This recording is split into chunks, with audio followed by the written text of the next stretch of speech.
بسم اللہ الرحمن الرحیم۔ السلام علیکم ورحمۃ اللہ وبرکاتہ۔ دوستو، جسم کے کسی حصے میں، کسی عضو میں آپ کے درد ہو تو نبی اکرم صلی اللہ علیہ وسلم کی بہترین بتائی ہوئی دعا آپ حضرات کے سامنے ذکر کرنے جا رہا ہوں، اور اس کے اندر ایک صحابی رسول صلی اللہ علیہ وسلم کا عمل بھی آپ حضرات کے سامنے ذکر کیا جا رہا ہے۔ سیدنا عثمان بن ابو العاص ثقفی کہتے ہیں کہ میں جس دن سے مسلمان ہوا تھا اس دن سے میرے جسم کے ایک حصے میں درد ہوتا رہتا تھا۔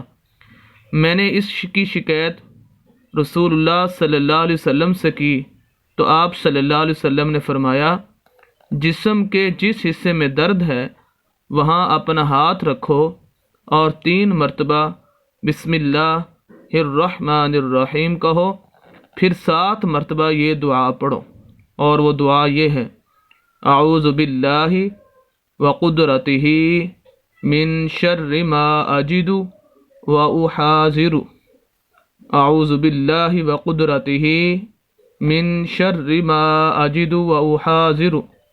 اس کا ترجمہ یہ ہے: میں اللہ کی ذات اور اس کی قدرت کے ساتھ پناہ چاہتا ہوں اس تکلیف سے جو مجھے لاحق ہے، اور ہر اس تکلیف سے جس سے میں بہت ڈرتا ہوں اور محتاط رہتا ہوں۔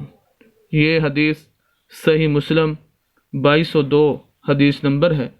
تو اس دعا کو اپنا معمول بنا لیجئے اور تکلیف والی جگہ پر اس کو پڑھیے، انشاءاللہ ضرور اللہ رب العزت آپ کو صحت عطا فرمائیں گے۔